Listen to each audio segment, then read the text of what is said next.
때때로 예배 가운데 또 혹은 말씀 중에 어 또 찬양을 하거나 기도하는 가운데 이 큰 감격이 느껴질 때가 있습니다. 물론 모든 예배가 감격이지만요.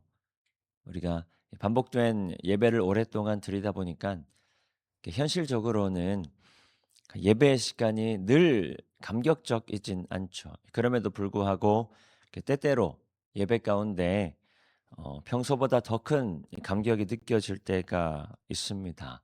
주로 어떤 때인가요? 여러 가지 상황들이 있을 수 있겠지만 대부분은 하나님의 살아계심이 새삼 크게 다가올 때입니다. 그럴 때는요. 내가 처한 환경이나 상황이 눈에 잘 보이지 않습니다.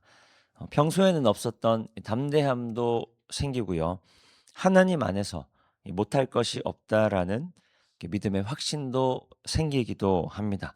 무슨 말이냐면 상황이 아무리 힘들고 어려워도 하나님 안에만 있으면 상황이 아무리 답답하고 막막해도 하나님 안에만 있으면 이겨낼 힘을 하나님께서 채우신다라는 말입니다. 하나님께서 에스겔 선지자를 통해서 여러 말씀들을 하시죠. 예루살렘의 심판을 선포하시기도 하지만 남유다를 위협하고 조롱했던 주변의 여러 나라들의 심판을 선포하기도 합니다. 그리고 오늘 본문에서처럼 남유다의 회복을 선포하기도 하죠. 그런데 중요한 것은 에스겔이 처해 있는 지금의 현실입니다. 이미 바벨론이 두 번이나 예루살렘에 침공해 왔죠. 첫 번째 침공 때도 그랬지만 두 번째 침공 때에도 많은 사람들이 바벨론에 끌려갔습니다. 에스겔도 그때 끌려간 사람 중에 한 명이죠. 자신의 고국이 완전히 멸망한 것은 아니지만 굉장히 위태로운 상황 가운데 있습니다. 그런데 더 중요한 것은 예루살렘 성전이죠. 성전이 아직은 무너진 것은 아니지만 성전의 기물들을 바벨론이 상당수 약탈해간 상황입니다. 그러니까 성전이 껍데기만 남아있는 상황인 거죠. 그런 상황 속에서 에스겔은 하나님께서 회복하실 것이다 라는 말씀을 듣게 됩니다. 오늘 본문 25절 말씀 함께 읽습니다. 내가 또 그들과 화평의 언약을 맺고 악한 짐승을 그 땅에서 그치게 하리니 그들이 빈들에 평안히 거하며 숲을 가운데에서 잘지라. 지금 내가 처한 삶의 상황이 마치 하나님의 심판인 것처럼 느껴지는 그때에 에스겔은 하나님의 마음으로 선포하는 겁니다. 내가 그들과 화평의 언약을 맺고 또 그들을 괴롭게 하는 악한 짐승을 그 땅에서 그치게 하겠다. 그리하여 그들이 빈들에 평안히 거하게 할 것이다. 빈들은 사실 광야입니다. 일반적인 광야의 이미지는요. 아무것도 없는 곳이기도 하지만 그렇기 때문에 굉장히 위협적인 곳이기도 합니다. 나를 보호해 줄 수 있는 것이 아무것도 없고 오히려 나를 위협하는 짐승들이 가득한 그런 곳이 바로 광야입니다. 하나님은 그런 곳에서도 에스겔로 하여금 평안히 하시겠다. 평안히 거하게 하시겠다. 이스라엘 민족들에게 말씀하시는 겁니다. 에스겔이 지금 처한 상황은 민족의 멸망을 향해 가고 있는데 하나님의 말씀은 회복을 선포하고 있습니다. 그러니까 상황과 하나님의 말씀이 정반대인 상황이죠. 이런 경험들 한 번쯤 있으시죠? 상황이 전혀 나아지지가 않는데 끊임없이 들려오는 회복의 말씀들이 우리를 더 힘들게 할 때가 있습니다. 공허하게 느껴지는 거죠. 상황은 나아지지가 않는데 계속해서 회복될 것이다. 계속해서 나아질 것이다. 라는 말이 처음에는 위로가 될 수 있지만 조금도 회복될 기미가 보이지 않으면 점점 더 낙심되기 마련입니다. 공허하게 들리기 마련입니다. 마치 우리를 조롱하는 것처럼 느껴질 때도 있습니다. 그런 마음들은 우리를 상황과 환경에 더 집중하게 만드는 거죠. 그러면 어떻게 되나요? 상황과 환경에 점점 더 매몰되는 겁니다.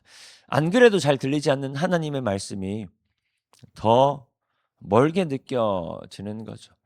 하나님에 대한 시야가 상황과 환경 때문에 점점 가려지게 되는 겁니다. 그 말은 내 삶에 함께 하시는 하나님의 존재를 점점 더 부정하게 된다라는 말입니다. 그러면 반대로 말씀에 집중하게 되면 어떨까요? 본문 26절 말씀 함께 읽겠습니다. 내가 그들에게 복을 내리고 내 산 사방에 복을 내리며 때를 따라 소낙비를 내리되 복된 소낙비를 내리리라. 사람을 살게 하는 힘은, 우리를 살게 하는 힘은요, 늘 아무런 문제가 없는 그런 평탄한 길에서 오는 것이 아니라 이따금씩 우리를 감격하게 하고 이따금씩 우리의 힘을 북돋아 주시는 하나님의 역사, 하나님이 여전히 나를 잊지 않으시고 내 삶을 인도해 가신다는 하나님에 대한 신뢰에서 오는 것이다.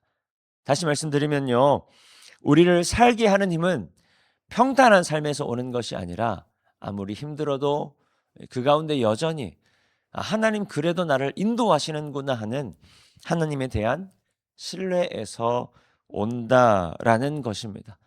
그 신뢰를 품고 살아갈 때 늘 평탄한 인생은 아닐지 몰라도 때를 따라 소낙비를 내리시는 하나님의 회복을 경험하게 된다라는 겁니다.